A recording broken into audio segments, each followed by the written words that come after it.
Ndabaramukije cyane amahoro y'Imana bane namwe kandi Uwiteka abishimire umwami Imana bakomeze ababere byose muri byose. Nshuti bavandimwe bene data, tugiye kurebera hamwe amagambo avuga ngo agaciro k'ibintu si kwa kundi tubibona. Tugiye kurebera hamwe amagambo avuga ngo agaciro k'ibintu si kwa kundi bihagaze. Tugiye kurebera hamwe amagambo avuga ngo agaciro k'ibintu si imiterere yabyo. Uyu munsi wa none abantu benshi hari ibintu bijya bibashuka bikabahenda kandi bakabireberaho bakavuga bati rwose ibi ngibi nibyo, bakemera bidakwiye kugenza gute kwemerwa. Naravuze ngo iyo ushimye bitari bikwiye gushimwa bitera intimba umutima, nyamara y'amaso yashimye bitari bikwiye gushimwa yo ararira. Iyo arize ati gitonyanga cy'amarira, ariko umutima washimiwe n'amaso ugashimirwa ibitari bikwiye gushimwa, uwo iyo ugiye kurira uti gitonyanga cy'amaraso. Buriya marira ntacyo atwaye, niyo atembye ku matama asiga imikore, ariko ya mikore ibyanga byagakunda iyo uyihanaguye cyangwa iyo ukarabye ivaho igashiraho. Ariko amaraso yo buriya iyo aramutse atembye cyangwa se iyo uramutse ukomeretse, icyo gihe kugira ngo ibintu bigende neza biratinda. Muri ubuzima niyo mpamvu mvuga ngo ntukajye wifuza kugira umuntu ukomeretsa, ntukajye wifuza kugira umuntu ugirira nabi, ntukajye wifuza kugira umuntu ubona ari mu bibazo, ntukajye wifuza kugira umuntu ubona ari mu ngorane, ntukajye wifuza kugira umuntu ubona arwaye, ntukajye wifuza kugira umuntu ubona ahangayitse yabuze ibyo kurya, yabuze ibyo kwambara. Ahubwo ujye wifuriza abantu ineza, ujye wifuriza abantu ubuzima bwiza, ujye wifuriza abantu kubaho neza, kuko nibwo buzima. Bene data, iyo amaso yashimye bitari bikwiye gushimwa biba ikibazo. Iyo amaso yashimye bitari bikwiye gushimwa ni ingorane ikomeye cyane, biganisha ku gahinda kadashira, biganisha ku ntimba idashira. Ese amaso yawe areba ate? Ese amaso yawe ashima ate? Ese aho ntureba ibishashagirana byose ukibwira yuko ari zahabu? Uyu munsi wa none tujya dukunda kureba ibintu twita inyungu za hafi, tukareba ibigaragarira amaso yacu tukavuga duti ibi ngibi yego. Ariko reka nkubwize ukuri, abantu bagiye biga ibintu bijyanye na economy cyangwa se abantu bagiye biga ibintu bijyanye na entrepreneurship, hari ikintu bakunda kurebaho: intérêt cyangwa se profit z'ako kanya izo arizo zose ntago ziramba, ziteza igihombo gikabije cyane. Ntukagirebesha amaso y'umubiri ngo urebe ibintu gutyo uhita ubona yuko ari byo bintu bikwiye guhabwa agaciro. Ibishashagirana byose ntabwo ari zahabu. Buriya aho kugira ngo uce mu muhanda waharuwe udahari, watunganyijwe udahari wemye, icyaba cyiza nuko waca mu kigunda wigengesereye, ugaca mu gihuru wigengesereye, ugenda gahoro cyane, aho kugira ngo unyure mu muhanda waharuwe utunganyijwe umeze neza, waraharuwe udahari. Ikiza nuko wanyura mu gihuru, kiza nuko waca mu kigunda ugenze gute wigengesereye, aho guca muri wa muhanda waharuwe udahari wemye. Kuko ibishashagirana byose ntago ari zahabu. It is not. So yari ikintu nshaka kubabwira ni iki: muri ubu buzima ibintu byinshi tujya tubiha agaciro ariko atari akabyo. Ibintu tukabisigirira, tukabifata, tukabisingiza duti ibi nibi, ariko nyamara reka mbabwize ukuri, buriya agaciro k'ibintu ntabwo ari uko bigenje gute bigaragara. Narababwiye ngo agaciro k'umuntu ntabwo ari inyama n'amaraso. Narababwiye ngo agaciro k'umuntu ntabwo ari uko agaragara, ntabwo ari amataye, ntabwo ari amatuza, ntabwo ari amaboko. Narababwiye ngo agaciro k'umuntu ntabwo ari umuryango we, ahubwo agaciro k'umuntu ni kwa kundi umubona, ariko agaciro nyako nakibiri muri we. Agaciro k'umuntu si inyama, si amagufa, si amaraso, ahubwo agaciro k'umuntu nakihisha imbere muri ibyo, nakihishe muri ya magufa, nakihishe muri ya skeleton, ni roho, nicyo twita ubumuntu. Abenshi rimwe na rimwe bajya bibwira yuko ubunini bw'imodoka aribwo bugena agaciro kayo. Ubunini bw'imodoka ntabwo aribwo bugena igiciro cyayo ku isoko. hari ushobora kubona imodoka ari nini cyane akavuga ati byanga byagakunda iki kimodoka kingana gutya nicyo gifite valeur, nicyo gifite agaciro. Ariko ntabwo ariko bigenje gute, ntabwo ariko biri. Agaciro k'imodoka ntabwo ari ubunini bwayo. Abantu benshi bashobora kubona umuryango ubayeho neza, ubayeho mu nzu nziza, bameze neza, bafite everything, amafaranga, bafite mode de transport, bashobora kujya aho bashatse mu buryo bworoshye, bafite uburyo bwo kurya. Ariko agaciro k'umuryango ntabwo ari bya bindi umuryango ufite. Agaciro k'umuryango ntabwo ari amafaranga ari kuri konti. Agaciro k'umuryango ntabwo ari ya nyubako nziza. Reka mbabwize ukuri, ibintu ntibikajye bibakanga. Nimukajye muha ibintu agaciro bitewe nuko muri kugenza gute, muri kubibona. Kuko umuryango hari ibice bibiri by'imiryango, cyangwa se hari ibice bibiri bya famiye. Hari ibyo bita famille nombreuse. Famille nombreuse ni iki?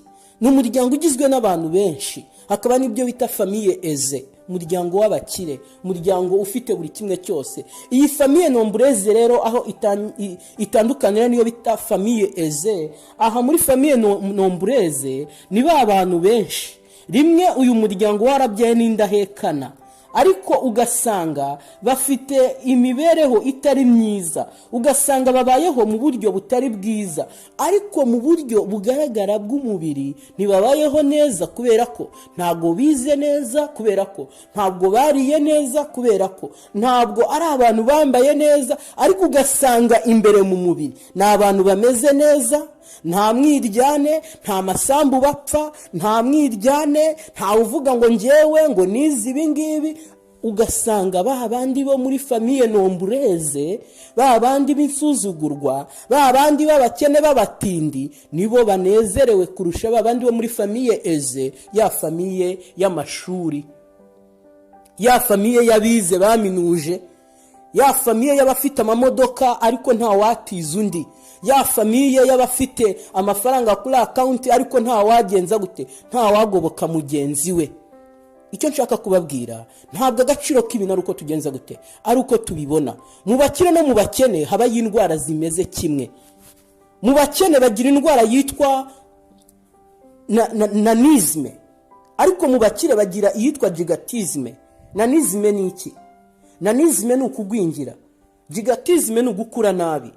So umwana wo mu bakene ashobora kurwara indwara ya nanisme kubera icyo twita malnutrition. Ntabwo yigeze abona ibyo kurya bikwiriye, ntabwo yigeze abona intungamubiri akiri muto, yariye nabi, ntabwo yigeze afubikwa, ntabwo yigeze abona ibyo yari akwiye kubona mu gihe cy'ubuto, none hakagwingira. Umwana ukaba wamubona afite imyaka 25 ukamukekera mu myaka 10. Aho ngaho haba harabaye ikibazo cya nanisme. Nta kintu n'iki na kimwe umuntu arusha undi hano ku isi. Mu bakire bagira indwara yitwa gigatisme. Iyi gigatisme iterwa n'iki? Iterwa n'intungamubiri nyinshi cyane zabonewe ku gihe kitari kigenje gute, ku gihe kitari gikenewe. Ugasanga umwana yari akwiye kurya igi rimwe, ariko kubera yuko iwabo mu kabati harimo amagi 100, uwo mwana akahita afata amagi 3 akayarira icyarimwe, kandi umubiri ukeneye igi rimwe. Icyo gihe hagenda mu mubiri ikintu kihabera, nutrition cyangwa se intungamubiri ziba nyinshi zikarenga ubushobozi bw'iby'umubiri ugenza gute wakira. Umwana agakura mu buryo butari bwiza. So icyo gihe rero umwana ushobora kumubona afite imyaka 25 ukamukekera muri 40 kubera yuko yagize ikibazo cya gigatisme. Ikintu ndi kubabwira hano, agaciro k'ibintu ntabwo ari ukuntu tubibona. Agaciro k'inzu ntabwo ari ubunini bwayo, ahubwo agaciro k'inzu ni iki? Ni amahoro yirimo. Kuko bavuga yuko inzu ari kigenje gute, ari icyo uyiririyemo. Ushobora kuba mu nzu nini kandi nziza cyane ariko nta mahoro ufite. Hari indirimbo ivuga ngo agahinda k'inkoko ngo kamenywa n'inyiki yagenje gute, yatoreyemo. Ngo burya nta mahoro y'umunyabyaha, kuko na Yesu Kristo yagenje gute, yarabivuze. Rimwe na rimwe ngo ubona umuntu agenda ukumva wifuza kumera nkawe, ngo nyamara muri we agahinda arako kumunuma, ngo inzu nziza yarayitaye arara mu kazu k'iki kakagondagondano, ngo na matera yarazitaye asasa umusamba akagenza gute, akagarama. Muvandimwe mwene data, ibibera mu ngo biragoye, ibibera mu miryango biragoye, ibibera mu mitima y'abantu ruba rusibana. Ntukajye wifuza kumera nk'umuntu uwo ari we wese, yaba inshuti yawe, yaba umuvandimwe wawe. Wowe ukomeze criteria zawe, characteristic zawe, ibikuranga, behavior yawe, ibyo ni ibyawe, bigumane. Comportement zawe zikunyure, ubukene bwawe bukunyure, ubupfubyi bwawe bukunyure, ibibazo byawe bikunyure. Wikwifuza kugira umuntu ugenza gute, umera nkawe. Umunsi umwe nari ndimo nanga icyigisho ku kintu kijyanye n'ingo ndetse n'imiryango. Bavandimwe bene data, reka mbabwize ukuri, nahise mpura n'abantu babiri banca intege. Ndimo nigisha kuri iki kintu cy'ingo n'imiryango, umuntu umwe yarambwiye aturaje ati, wowe iby'ingo n'imiryango ubyinjiyemo ute, ubizi ute, urabivuga nkande, urabivuga urinde, ubizi ute? Nyamara reka mbabwize ukuri, ntabwo kumenya ibintu by'ingo n'imiryango bisaba ko ugenje gute, ugomba kuba wubatse. Nta nubwo bisaba yuko ubana n'abantu mu buzima bwabo bwa buri munsi, kuko ni ibintu bigaragarira iki, bigaragarira amaso. Ingo nyinshi zirara zishya, nyamara mu gitondo zikagenza gute, zikazima. Reka mbahe urugero, ntabwo ari ngombwa rwose muri ubu buzima, si ngombwa ngo wagure neurone cyangwa se wagure cerveau cyangwa ngo wagure umutwe. Iyo wicaye ufite akanya ukajya kuri social media, iyo wicaye ufite akanya ukareba amakuru, ibintu byinshi urabimenya. Ushobora kuba uri mu gihugu cyawe, muri Afurika runaka, ahantu runaka, ukamenya ibyabereye muri hehe, muri Europe, ukamenya ibyabereye mu Butaliyane uri mu Rwanda, ukamenya ibyabereye mu Budage uri mu Rwanda, ukamenya ibyabereye i Vatikane i Roma hariya uri mu Rwanda, ukamenya ibyabereye i Tel Aviv muri Israel uri mu Rwanda, ukamenya ibyabereye muri Amerika Washington, ukamenya ibyabereye Michigan uri hehe, wicaye iwawe. Iterambere ryakemuye buri kimwe cyose. Kumenya rero imibereho y'abantu ntabwo bisaba iki, ntabwo bisaba amashuri, ntabwo bisaba ubundi bwenge cyangwa se ubundi bushobozi. Ikintu ushaka kukubwira, ntukagire umuntu runaka wifuza kugenza gute, kumera nkawe, kuko agahinda k'inkoko kamenywa n'inkike yagenje gute, yatoyemo. Ariko uzirikane yuko uko ikintu kibona ntabwo burya ariko gaciro k'iki kacyo, kubera yuko isura ntabwo ari yo roho. Rimwe ushobora kubona umwana w'umukobwa ukavuga uti, uyu mukobwa umeze gutya, ufite uruhu, ufite umusatsi natire mwiza, usokoza atya, inzara zimeze uku, umeze uku, amaso uku, ukamushima. Ndagira nkubwize ukuri ko iyo amaso ashimye bitari bikwiye gushimwa, biteza akaga gakomeye cyane.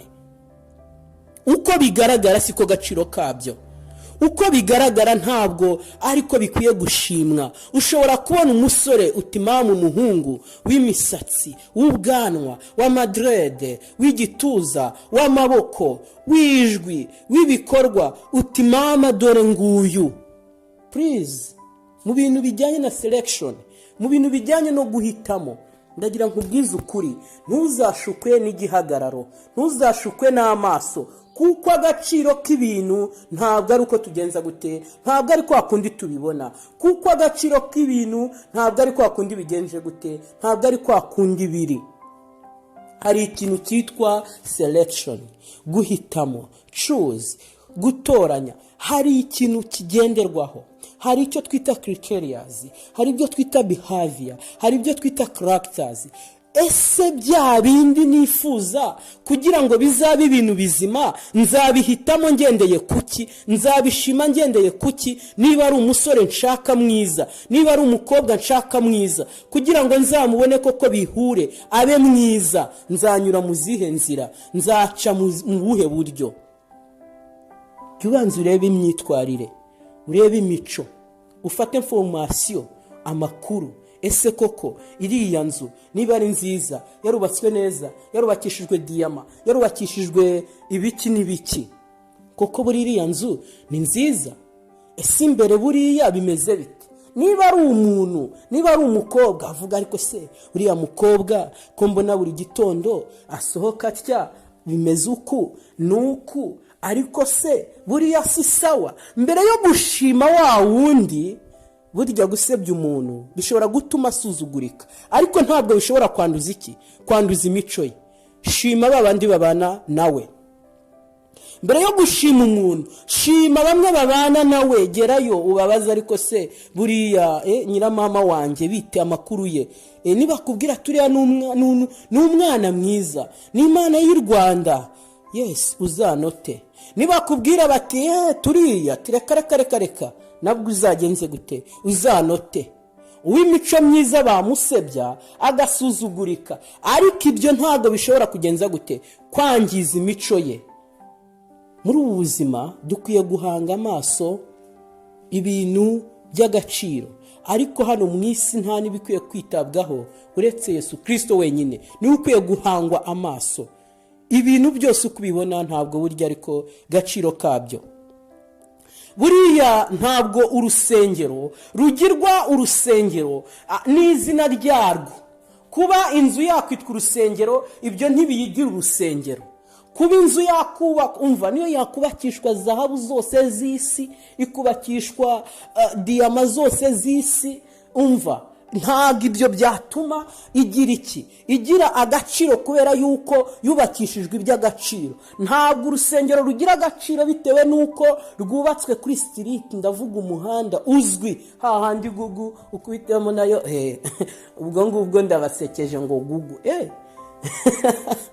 ya birakwiye no guseka, tugaseka, ariko nyine ntabwo urusengero rugira agaciro bitewe n'ibirwubatse. Ntabwo urusengero rugira agaciro bitewe nuko rwubakishijwe gold.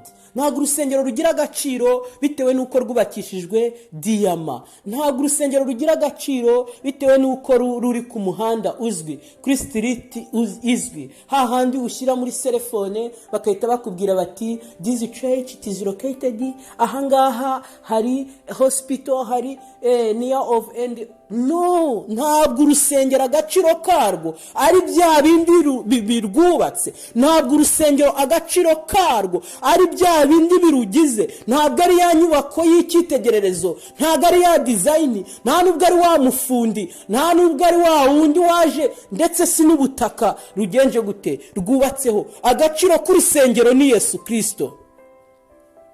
Urusengero rutarimo Yesu Kristo ntacyo rumaze. Urusengero rutarimo Yesu Kristo nta mumaro. Agaciro k'inzu ntabwo ari biyubatse, ahubwo agaciro k'inzu ni amahoro ari muri iyo nzu. Agaciro k'imodoka ntabwo ari ubunini bwako, ahubwo agaciro k'imodoka ni cya kiguzi kibyagenje gute, kibyayikoze. Nugaha agaciro ibintu bitewe n'uko ugenza gute ubitekereza.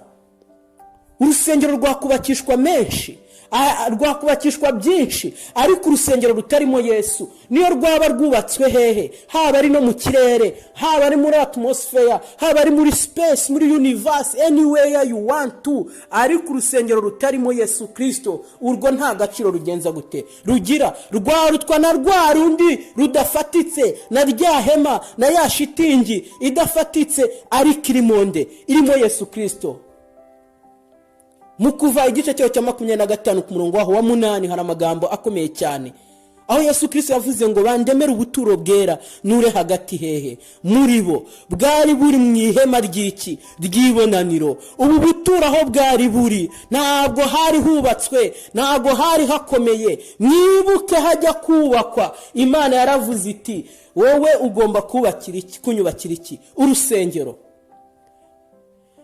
Rwagombaga kubakwa na Dawidi, ariko Imana iravuga ati no, wewe wamennye amaraso, wishe abantu benshi, wewe wagambaniye abantu benshi, ruzubakwa n'umwana wawe Salomo. Hema ry'ibonaniro ryari ririmo isanduku y'amasezerano, ariko agaciro hariya muri uriya mwanya kari gahari, yari Imana. Ngo iyo imvura yagwaga baranuraga isanduku y'amasezerano, barayanuraga, barayiteruraga bakajya kuyugamisha. Ariko ibi bintu murabitekerezaho? ibi bintu murabyumva? Murumva uburyo cy'agaciro k'ibintu atari ukuntu bigaragara? Ese muri kumva uburyo cy'agaciro k'ibintu yuko atari fiziko, atari kwa kundi tubibona? Aho isanduku y'amasezerano yari iri, ngo iyo imvura yagwaga barayimuraga, batireka reka imvura itayinyagira. Ariko hari ahantu ho kubahwa, kuko wibuke yuko ahantu aho ariho hose hahabwa agaciro n'ikintu cy'iki cy'agaciro. Wibuke Mose, Imana imuhamagara, nuko ngageze ku musozi, hari ahantu hari igihuru, ariko Imana iramubwira iti Mose, kwetura inkweto zawe. Aho hantu ni ku gasozi, aho hantu ni mu gihuru, hari abahakiniraga, hari abahakoreraga ibidakwiye, ariko maze kuheza no kuhatunganya, kwetura inkweto zawe just now, kuko aho uhagaze ari iki? Arahera. Muvandimwe mwene data, agaciro k'ibintu ntabwo ari kumwe bigaragara. Ntuzashima umuntu bitewe n'ukuntu wamubonye, ntuzashima umuntu bitewe n'amagambo ye, ntuzashima umuntu bitewe n'amafaranga ye, ntuzashima umuntu bitewe n'ubutunzi bwe, ntuzashima umuntu bitewe n'umuryango we. Agaciro k'umuntu ntabwo ari kwakunda kwigaragazaho, si kwakunda kuririmbira. Agaciro k'umuntu ni ubumuntu. Adafite ubumuntu ari umuntu, aba ameze nka wa munyu udafite uburyohe, wakayutse, ukwiye kugenza gute? Ukwiye kujugunywa. Yesu Kristo arabivuze ati, mbese umunyu wakayutse, ubwo ngubwo waba ukiryoshwa n'iki? Waba ukigirwa umunyu n'iki? Ntacyo uretse kugenza gute? Uretse kujugunywa. Agaciro k'ibintu ntabwo ari uko tubibona. Urundi rugero, ibyo kurya. Agaciro k'ibyo kurya ntabwo ari isahane yabyo, ntabwo ari ingano, si ibiro byinshi, ahubwo agaciro k'ibyo kurya ni intungamubiri zigenje gute? Zibirimo. Warya byinshi ukabirira ubusa, kamera nk'uhekenya ibikatsi by'ibisheke, igisheke cyarangiye. Bene data, nagira ngo mbabwire agaciro k'ibintu. Nagira mbabwirize ukuri yuko ibyo duha agaciro burya akenshi atari byo bikwiye guhabwa iki agaciro. Nagira ngo twisubireho, twisuzume. Nagira ngo tugerageze dushyire Imana nyambere, tugerageze tuba ariyo tugira nyambere, kuko ijambo ry'Imana riravuga ngo mureke dushaka ubwami bw'Imana no gukiranuka kwayo, nibwo ngo ibindi byose tuzagenza gute? Tuzabyongererwa. Kuko agaciro k'ibintu ntabwo ari kumwe tugenza gute? Ntabwo ari kumwe tubibona. Ntabwo agaciro k'ibyo kurya kagenwa n'isahane byagenje gute? Byaruriweho. Ushobora kwarura ibyo kurya bidafite intungamubiri, ukabyarurira ku isahane nziza, waguze amafaranga menshi, ariko ibyo biryo bikaba byarutwa n'ibyaruriwe ku rujyo, ariko bifite intungamubiri.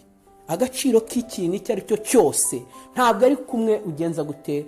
Ukibona. Ibiri ku isi byose bigira agaciro iyo Yesu Kristo ari we ugenje gute? Ubirimo. Nawe ubwawe uzagira agaciro, uzaba uw'agaciro igihe uzaba utabarwa, ahubwo bizashoboka igihe Yesu Kristo azaba ari we ubarwa. Izina ry'Imana rihabwa icyubahiro. Uwiteka akugirire neza muri uyu munsi, agukomeze, agusobanurire yuko ukwiye gusobanukirwa yuko agaciro kawe kabarwa mu maraso ya Yesu Kristo. Ubuntu n'amahoro by'Umwami Imana bikomeze bane namwe none iteka ryose ku bwa Yesu. Amen.